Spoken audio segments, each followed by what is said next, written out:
Hey, what's going on, everybody? It is Aaron Trevino here, and we have a terrific guest from here in beautiful Austin, Texas. We have Justin Pistorius. He is the owner and founder of Local Life Realty here in Austin. How you doing, Justin? I'm doing well. How you doing, Aaron? I'm doing just fine. I know we had this in the works for a bit, so it's great to see you, and I'm real happy to have you on the show today. Excited to be here, man. Absolutely. I'm proud of you. This is great, and I'm glad that and happy and excited to be a part of it. So thank you. Absolutely. So for those of us who aren't too familiar with you, could you introduce yourself and tell us a bit more about you? My name is Justin Pistorius. My wife and I, Kel Pistorius, we founded a company called Local Life probably about 6 years ago or so was kind of the official when it happened. But, the baby's been brewing for years now. So we opened a company called Local Life. And Local Life has several divisions underneath it. One of the divisions is realty.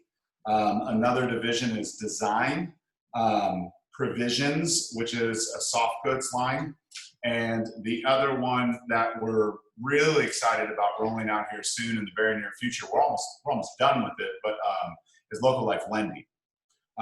So we've kind of got our hats in a lot of fires, and the goal of the whole thing is to be an all-inclusive company that our agents that we work with on the real estate side of the business and also our designers that work with in the business, we can plug and play into and be an all-inclusive, company for developers and builders all across the country.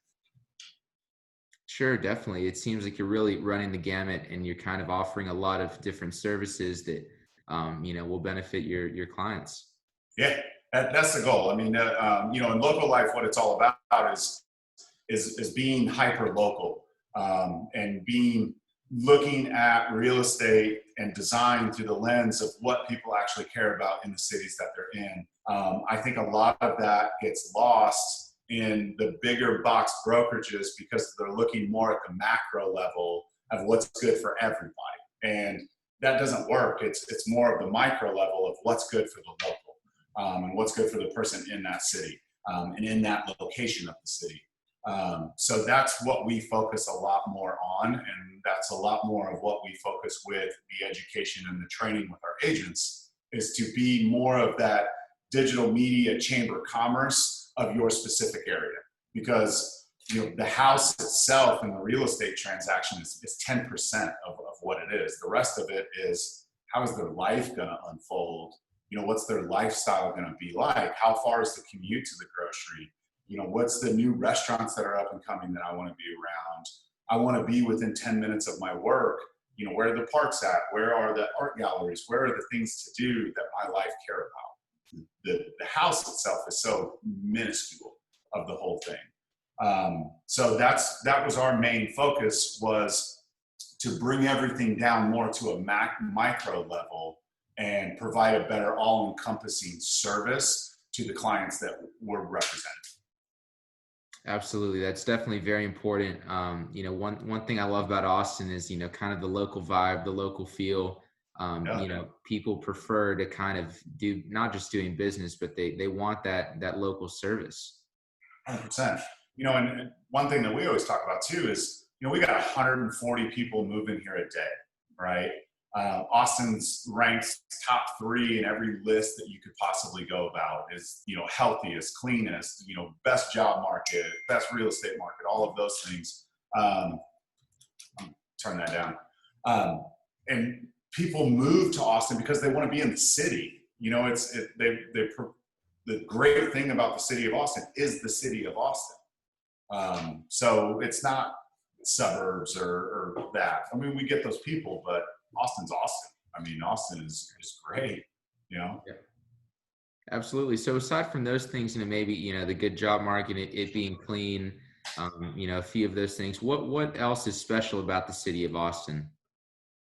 I think the people, the one thing that we've always loved about this town is, we're all grown up now, we're over 1 million people, but it's amazing how still of a small town vibe this city has. And it's amazing how so many people are so interconnected still within this town, and degree of separation is so small. And in our business, we'll be sitting here working with, one builder, and all of a sudden it's like, oh, like that contractor works for that guy, and he works for that guy, and like it's just it's still kind of has that real small town vibe to it, which is fantastic. And I think the people of Austin is the best thing of Austin. I really do. I think there's a lot of pride of ownership, in it. Whenever we have family visit, or we have friends that come and visit, we want to show off our city. Like we want to take them to all the great things. And, I never had that kind of pride of ownership in other places that I lived, throughout the country. It was just like, let me take you to the cool restaurant, and, we'll go do this tonight. We'll go do that. Now it's like, oh, I got to take you to this trail. I got to take you down to, this. I got to show you this. So I think the people in itself have a lot of pride of where we're from, and I think they love showing off our city and what our city is all about. Sure, absolutely. So maybe for someone who's, thinking about moving to Austin, they're coming, from another part of the state, another part of the country. Could you kind of explain, the different areas of Austin, where people could live? Yeah. So you kind of have, the way the roads are separated, right? You have 35 that runs through the middle of it, and then you have Mopac on the outside, and then 183 and 71 that goes around, right? So we kind of call that inside the donut, right? That's the inside of the donut. It's kind of that urban living dictated by those roads. And then you have Pflugerville, Round Rock, and Georgetown, and then you have West Austin, which is going to be Bee Caves, Lakeway, that sort of stuff, more of that lake life, kind of atmosphere. And downtown central Austin, inside that donut, that's where some of the best restaurants are. That's where that's the city life, and I think that a lot of the people that we as Local Life, we represent, that's the lifestyle that they want to have, right? So, I mean, that's kind of the quick nutshell of how I would describe like the layout of what it is. And then obviously you have demographics for each one of those buyers or each one of those markets. And you need to market, accordingly to those demographics. Sure, absolutely. I guess you could say, you have more of a kind of suburban feel in certain areas. You have more of the younger, maybe younger professionals, or maybe you have the college students. So just kind of different things. 100%. Yeah, I mean, shoot, and that's the other thing. You just brought up a great point.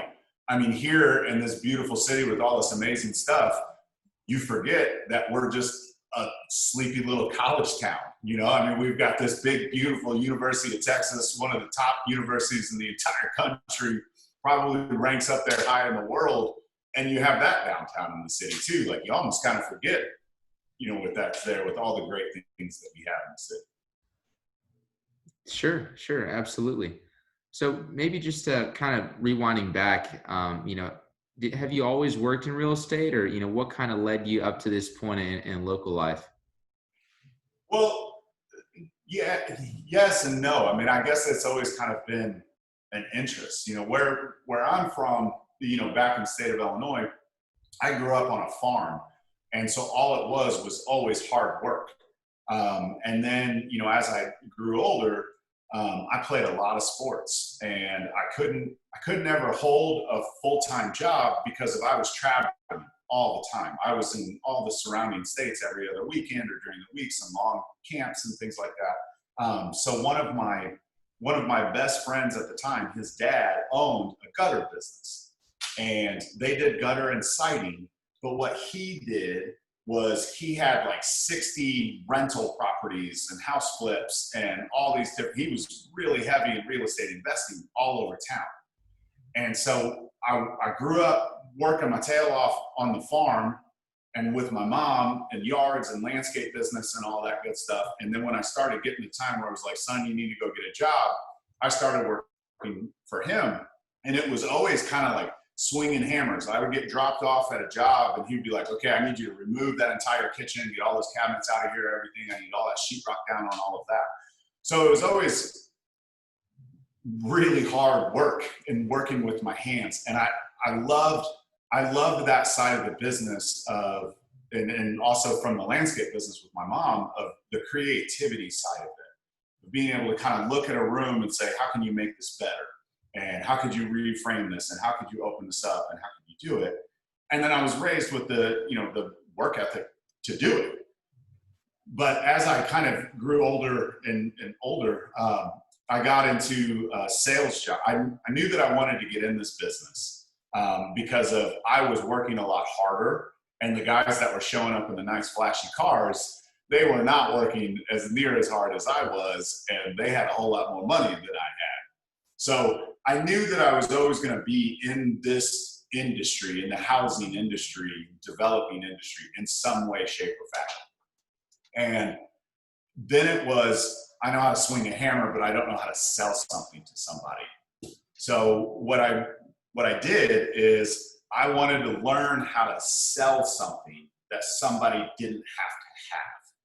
And, because a car, everybody needs a car. So, working at a car dealership just wasn't appealing to me. I didn't feel like I was going to learn a great skill there. I felt more of like an order taker. So I was like, I'm going to go sell boats, because not everybody has to have boats.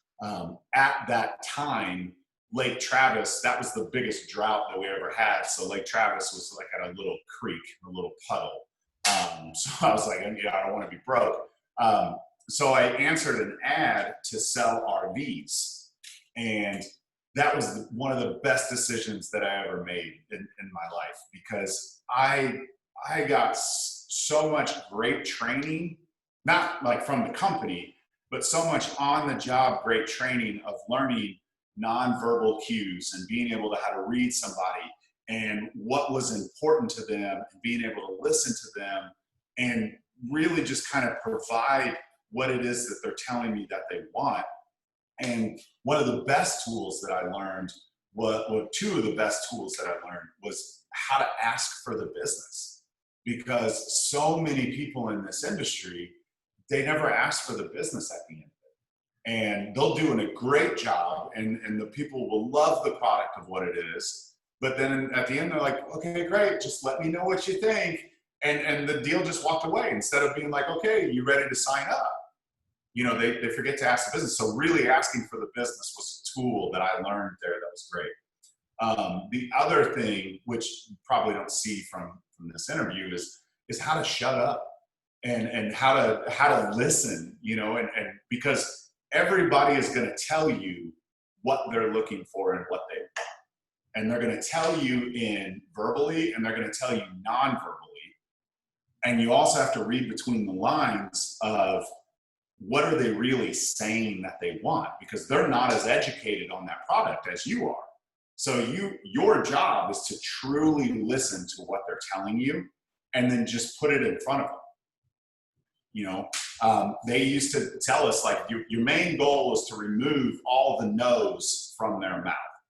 So if you're listening to everything you're saying and you're taking into account what they're truly wanting to buy, and then you're putting that right in front of them, they no longer have the ability to say, no, I don't want to buy that, right? Or no, that's not for me. And then you ask them for the business. And if they're not signing up, then you figure out how the way to ask them why. Because maybe it's something that you missed. Maybe you misread the situation. Go back, find it, put it back in front of them again. So those two things were probably the most important thing that I did early on in my sales career. And then I took a job. One of the clients that I had owned a State Farm agency. And she was like, you're great at what you do. She's like, I really want you to be a sales manager for my office. And I went and tried to be. I was successful in what I was doing, but I hated it. I was stuck behind a desk staring at a computer screen all day. And that was just, I was cold calling people. And my wife was, we were pregnant at the time, and my wife is like, look, you are miserable. Like, you're basically just like going to work, coming home. You can't stand it. It's because I didn't have that creative itch. I wasn't getting to scratch that creative itch. and I wasn't having the ability to interact with people, you know? And so she's like, you've always loved real estate. This is what you're truly passionate about. You need to go do it. And so, you know, my wife's pregnant and getting ready to have a baby, or just had a baby. No, I think she's getting ready to have a baby.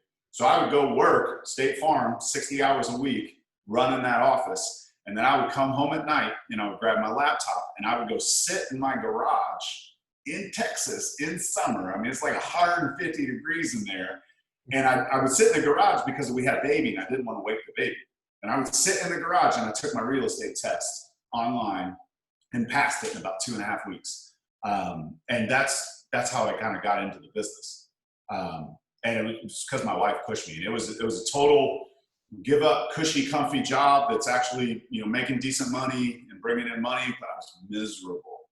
And my wife saw it and she's like, you need to just jump in the deep end and go after it. So that's what I did. So that's how I got into real estate. Absolutely. It kind of seems like the recurring theme in this story is more about kind of getting that nudge in the right direction. And being willing to identify it and go after it. Right? I think taking a true audit of yourself and your surroundings is extremely important. You know, because if you're drinking your own Kool-Aid all the time and you're thinking you're great at what it is and you don't need to continue to grow, you're going to be stagnant. You're going to stay right where you're at. I think being able to, like, I'm not good at this. This is what I need to work on. And this is where I truly want to go. I think that's extremely important. Absolutely. It's definitely important to kind of have that self-awareness, but you touched on something a few times that was really interesting as well about asking for the business. Why do you think that a lot of those people will just say something like, hey, let me know what you think, but not asking for business? Fear. They don't want to be rejected. They don't want someone to tell them no. It's 100% it's fear. And that is one of those things that you and I could talk about all of the time. And I could show you 100 different ways to do it, right? But the only person that's going to be able to get past that is you. You are the only one that's 100% in control of what that is. That's a fear. That's you overcoming what that is. But I 1,000% say it's fear. Absolutely. Yeah. You know, that can definitely be tough for some people to kind of deal with that fear of rejection, that fear of, you know, not knowing what's on the other side. But, you know, this story that you just shared, it's, you know, more of just putting one foot in front of the other. Yeah. Oh man, you talking about a city kid going out and selling RVs. Like, I had no idea what I was doing at all. Like, none whatsoever. I'm like, oh, you hooked that up to the truck? I'm like, oh, I thought you drove it. Like, I didn't know. I had no idea what I was doing. Like, none. But you figure it out. Like you said, one foot in front of the other, and you keep going. I had an ultimate end goal. You know, one of the best things that I was ever taught at a really young age, and I go back to it all the time. Start with the end in mind. So everything that you do in life, you start with the end of it. And then you go, okay, this is what I'm wanting to achieve. And then you just reverse it back to, these are all the steps that I'm going to have to take. Even if what you're doing is not working and you need to change course, you're still going towards that end goal, right? So my end goal was to get into this business, but I needed to learn how to sell something, is what I thought. That's what I thought at the time. I learned some great skills in doing that. Absolutely. You know, one thing you also touched on as well, you were talking about, you know, those guys who were showing up in the fancy cars, and you seem to be, you know, breaking your neck and working real hard. What do you think the difference is between working hard and working smart? Oh, that's a good question. There's no doubt the higher the level of the ladder you climb, the harder you work. And I think that a lot of people get a little bit of a taste of success, and they're they're having their inner circle tell them that they're doing great, and they get stagnant. And I don't think that there's necessarily, so hard work trumps working smart all the time. Always will. In the long run, it will. There may be short-term successes in that, but in the long term, working your absolute face off will always win. Always win. In doing that, you also have to audit, right? You have to audit what you're doing. Is the process working? Is this the most efficient way to be doing this? Am I doing the best thing for my job, right? I learned very early on that I don't do well with representing buyers. I do well with selling houses, but driving people around to see houses, that's not my strong suit. So I was at do you either work on patience, or do you just go all in and just go after what you're great at? And I'm a big believer in go be great at what you're good at and get better and be the best at that. And as you're the best at that, because you achieve quicker success, as you're the best at that, the other stuff will start to get better, or you're so damn good at this that you hire somebody who's better at that part of the business to handle that part of the business. So you got to audit it, right? So working smart is literally just becoming more efficient. Yeah, that can definitely be hard for people to do, considering it's kind of a trial and error kind of thing. And also having that awareness to know, okay, I'm going to double down on my strengths as opposed to focusing on weaknesses. 100%. It's a total waste of time. You need to be honest with yourself. Like, I'm not good at that. So what? Like, peel it off. I am good at this. Yep, absolutely. So what other lessons, do you think that you learned through selling? Maybe, it could have been maybe on the farm. It could have been, with RVs. What other kind of sales lessons do you think you learned that you use on a daily basis? I think that one thing that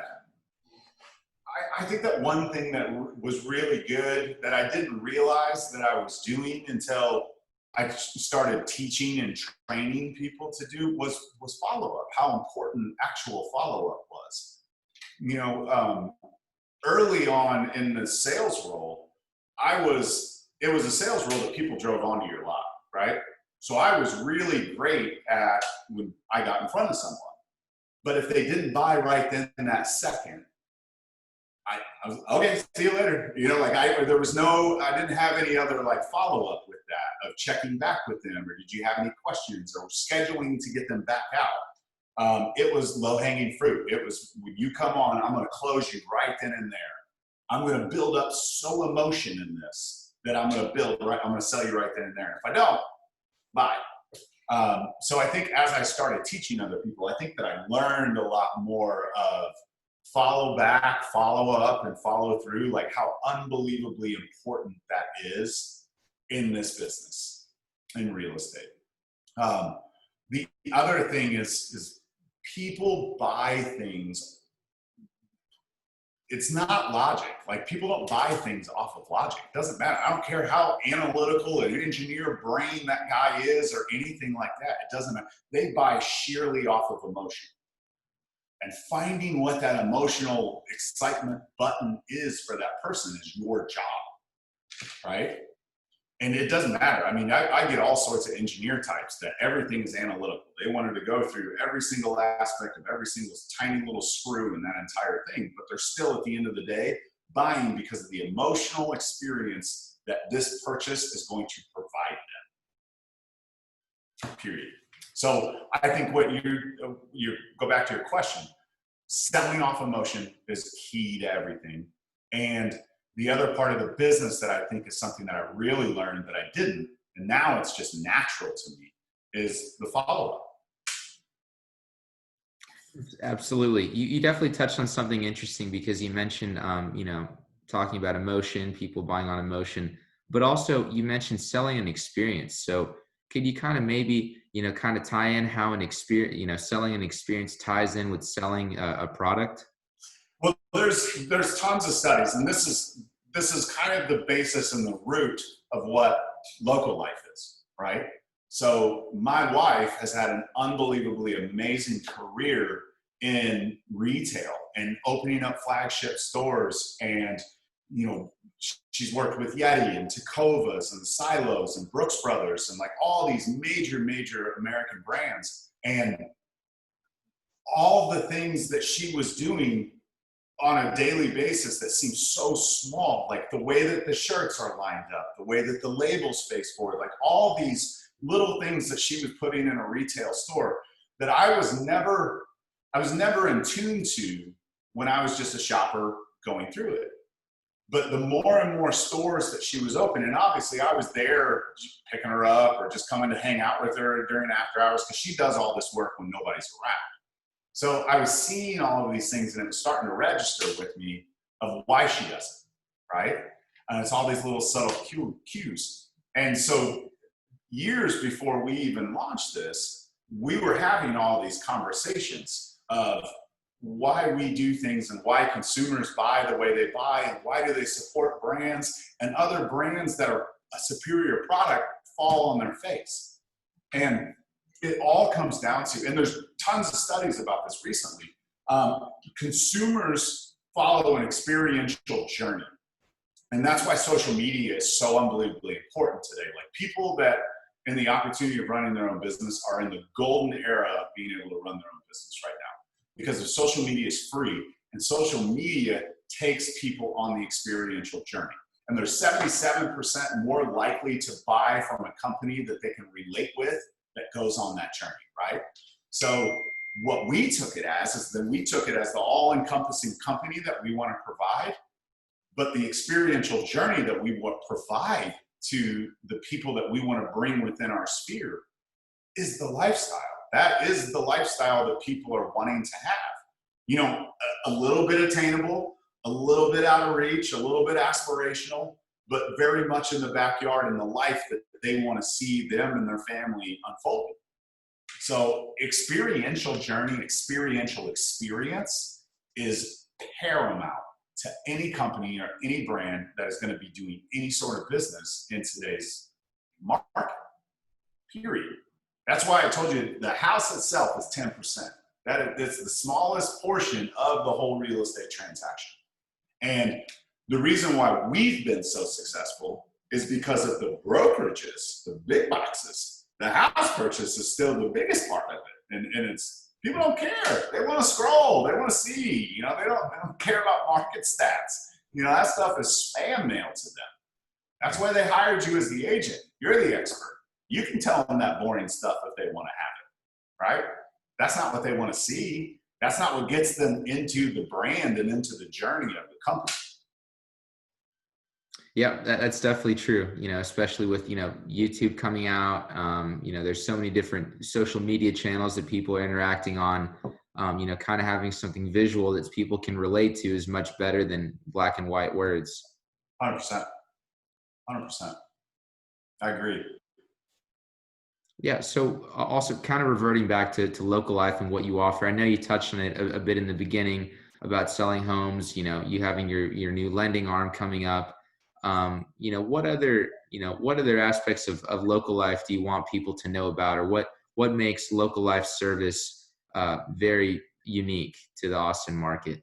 Well, to the Austin market specifically, is the fact that we have created everything to be a kind of slide-in media marketing advertising arm to developers, and for the Austin market. We're in Austin, Waco, Dallas, we're in Colorado, we're in Florida as well. Each one of those markets is a little unique into itself. But for the Austin market, the way that we've structured everything and the way that we look at everything is completely different, right? Bigger real estate companies look at the client as the commodity. They do. And we look at is the house as the commodity.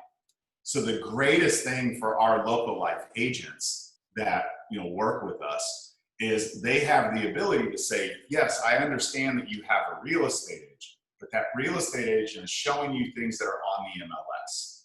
Because of we have took our focus and went after builders and developers. We have all of this inventory of homes that don't make it to the MLS until they're completely finished and staged and photoed and looking their best before we put them out there.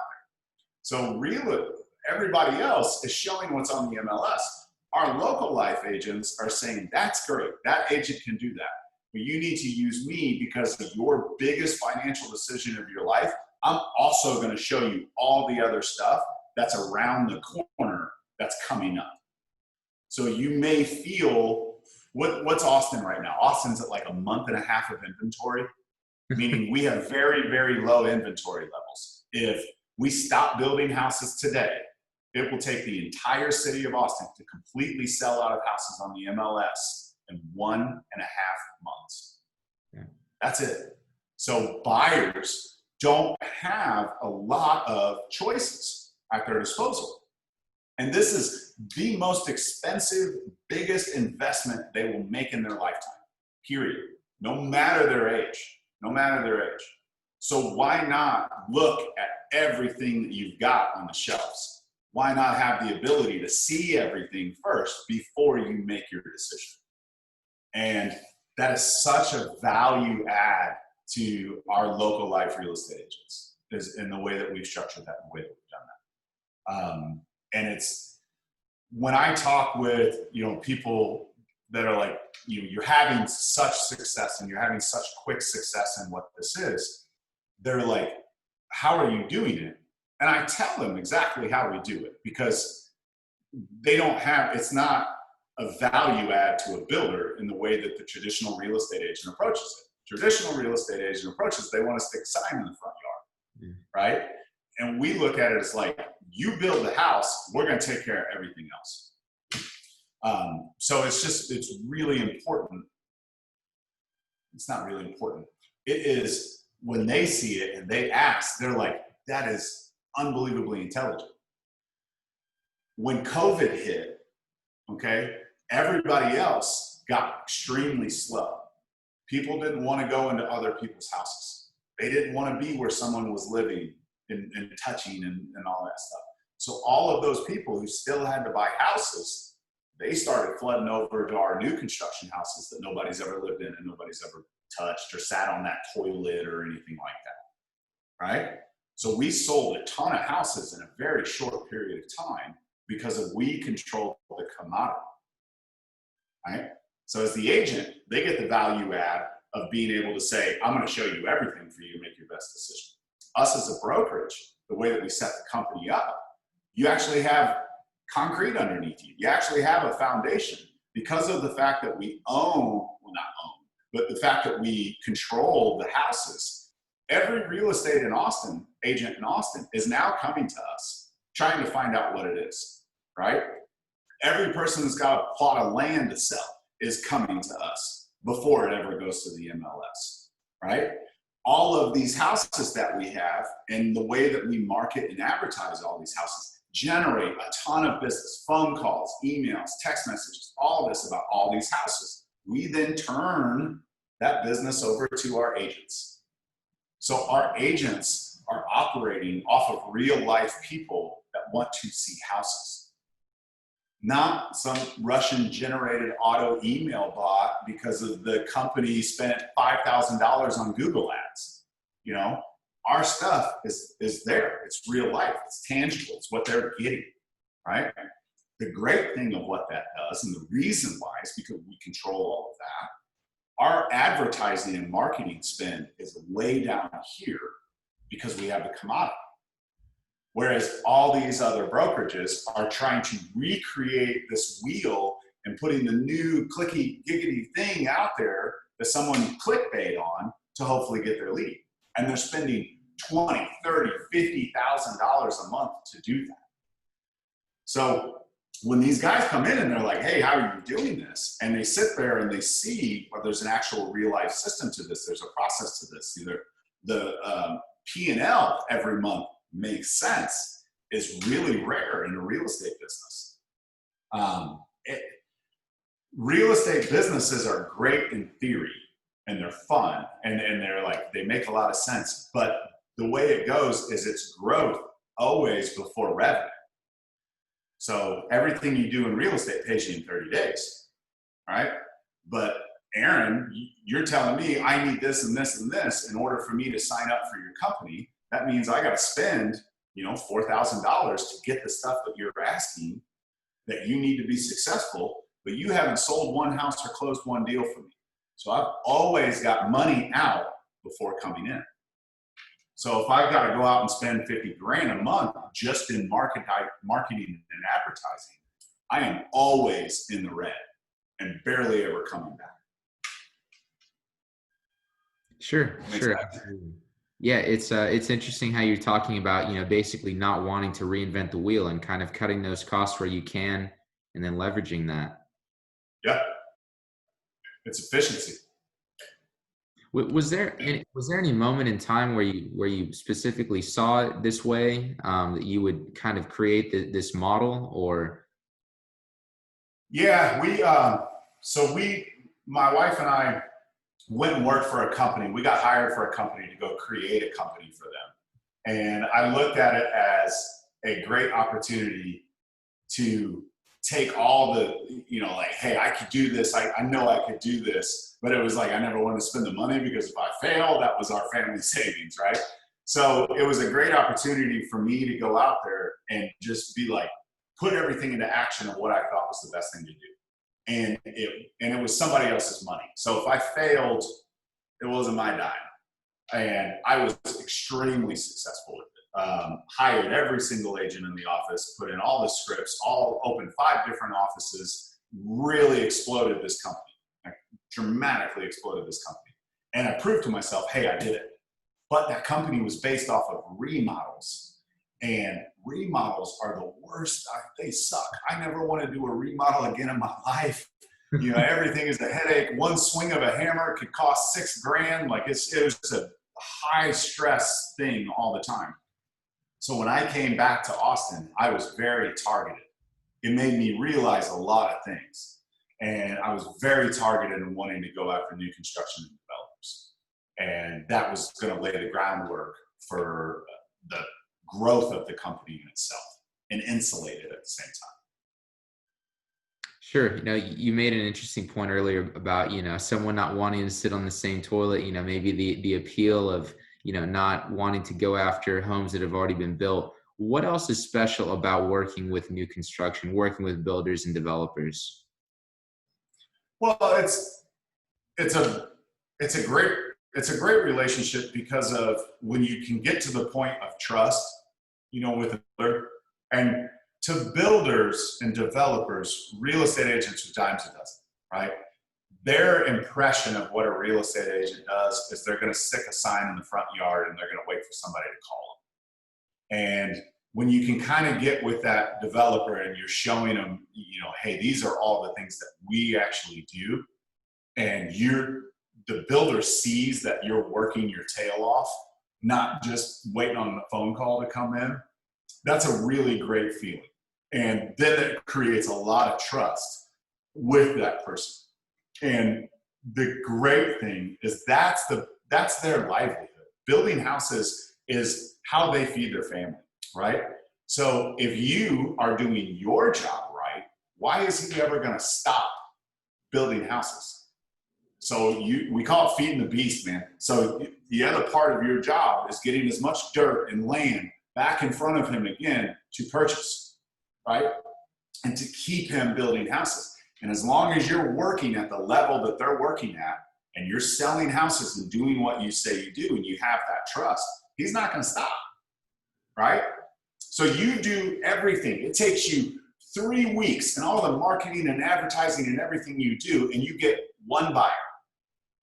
And then you drive them around. So you did all this energy to get one buyer. You sent 7 people in to get pre-approved. 1 person came back.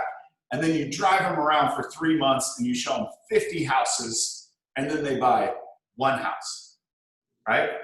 Think of your ROI on your time alone, not the marketing spend, just on your time alone. A lot of the time, you lost money in that situation, right? Right. And you may get a referral. where you may get to resell their house when they want to upgrade. If you take all that work that you did and you're working with a builder or developer and you put all that time, energy, and effort into that, into getting them what they need, which is dirt and selling of the house and an easy transition, you're going to get another house. And you may get 2 houses the next time. You may get 4 houses the next time. So you have the ability to scale yourself and your ROI makes sense. Absolutely. It just kind of seems like having that one victory is kind of what it takes for you to be able to scale, like you mentioned. Yeah, it's my goal whenever we sign up a new builder is, when it's exciting to me, is that I get them to purchase another plot of land before we've even sold that one house. Because to me, that means that they see the value in my hard work, that even though I haven't sold the house that they hired me for, they're comfortable and confident in my abilities, that they're purchasing something else that I'm going to be able to sell as well. So that's when I'm kind of like, okay, I'm good. We're good. Like, he sees it. Sure, absolutely. So I know you mentioned you kind of talked a bit about builders, but developers on that end, could you kind of explain, maybe how you interact with developers as well? Yeah, so developers, so the distinct difference, right? A builder is building the house. The builder's got to have money, right? So the developer is the money of the transaction. So a lot of these guys, the developers, will put up the money or they'll get the financing to build the house, and then they'll hire the builder to build it, right? So the builder, all he cares about is how fast his house is going, that the money is flowing in, and that he's getting a contract and he's getting out of that project and onto the next. The developer, who you see a lot, they care about money. That's it. Does it make money? Does it make financial sense? Can we do this faster? Can we do this more efficient? What is my return? That's their polar difference, right? So working with a developer is, I could put 5 pieces of dirt in front of a builder and he'll probably buy 2, maybe 3. I could put 15 pieces of dirt in front of a developer and he'll probably buy 1, right? So it's all about the money to them. There is no emotional attachment to them. It is, what is my return going to be and how fast can I put it in? What's my cash on cash return that I'm going to get and how quick, right?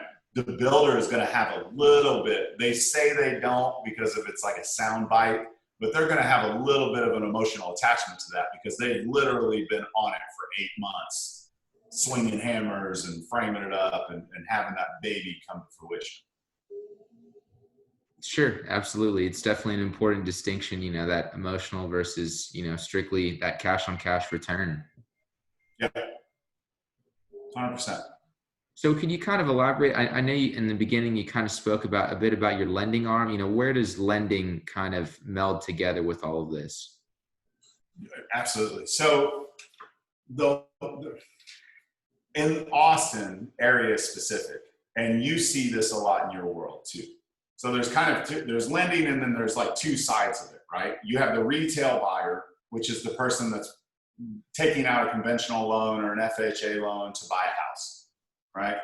And then you have the other side of the arm, which is the development side of the arm, which is a construction loan, 203K loan, which is a remodel loan, or a bridge loan, which is, hey, I've got these 2 properties under contract.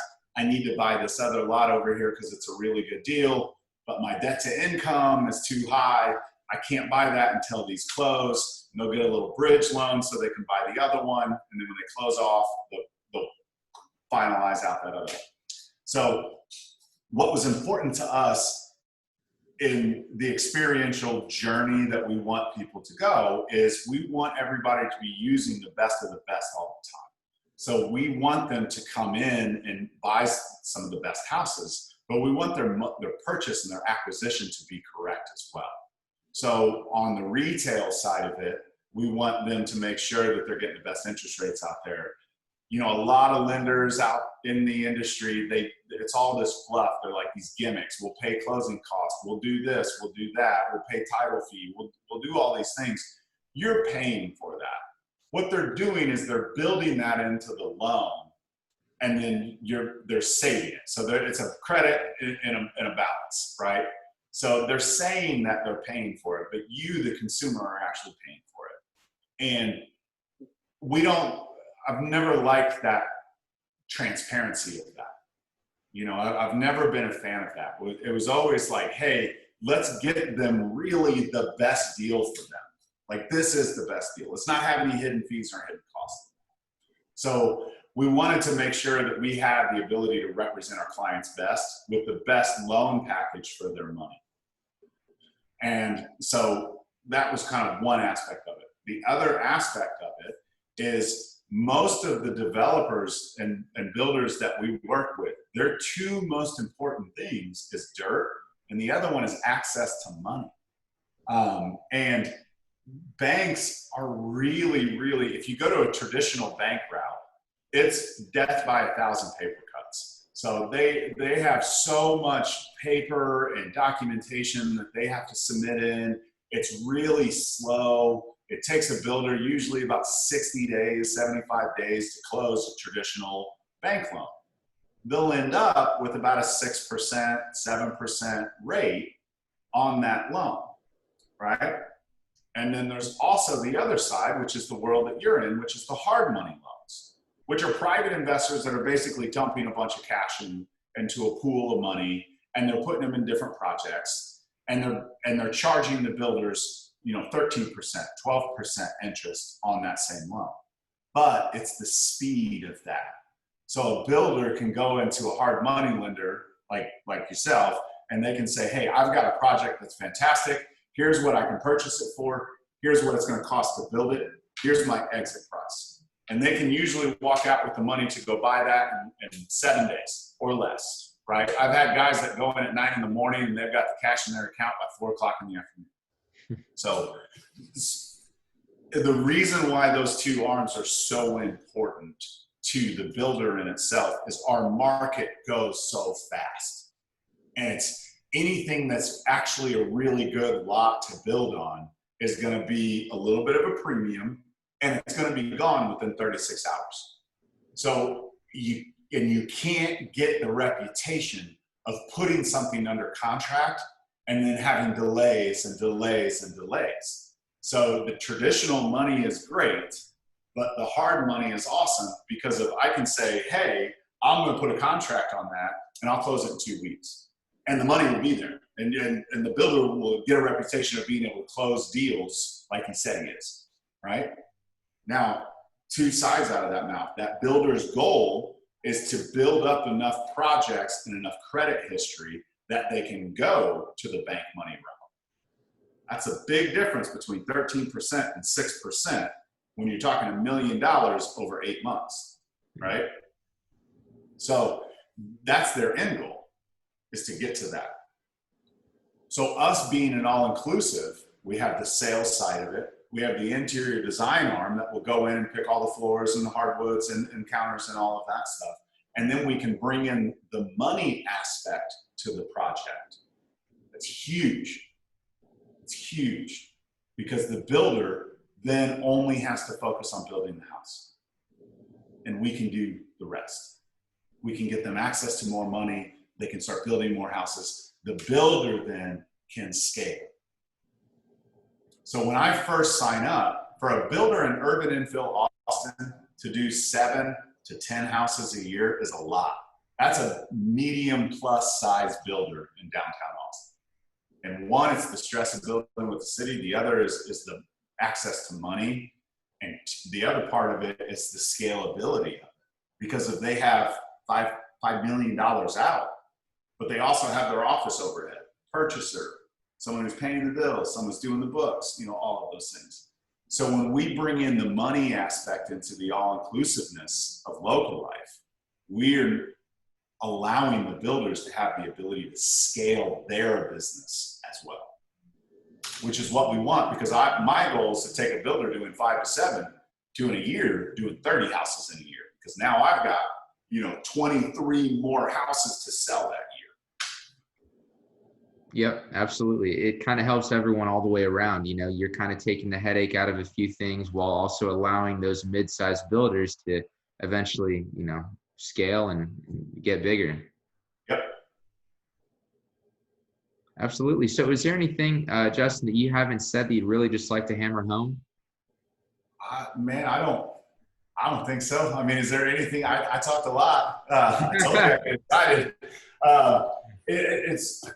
I really think the thing that is missed on a lot of people in real estate in this business is they think that they're going to get into it, and they're going to set their own schedules, and they're going to work from cute little coffee shops, and they're going to make tons of money, right? That's not it. Like, if you want to be successful in this business, you're going to have to work your face off. You're going to have to work a lot. You're going to have to work and do a lot of things and wear a lot of different hats all at one time.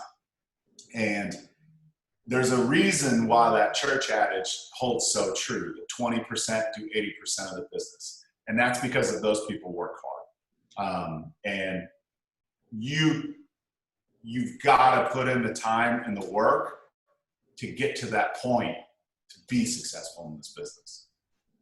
So, yeah, I just work your ass off. Well said. And we're hiring, Okay. So, very good. I guess kind of off that note, maybe someone's watching this that, they like what you had to say. They want to do business with you. They want to get a hold of you. Where can we find you? Go to the website, localliferealty.net. The contact forms, everything in there. Also check it out, see what we're due, see what we're about. And reach out to us in any way you can. Social media, Google it, Google it. That we will. All right. Well, thank you so much, Justin. You've been a terrific guest. I learned, not only a little bit about you, but also, things about mindset, selling, overcoming different obstacles, and the construction process, and just finding a way. So that was a great talk. Yeah, appreciate your time. Thanks for reaching out, man. I'm really excited about what you're doing. I'm loving what you're doing. Keep it up. Keep it going. I think that you're going to find a lot of success in this, because this was great, man. I had a lot of fun. So thank you for inviting me. Great. Thank you so much. Looking forward to the next one, Justin. Take care. All right. Take care. You too.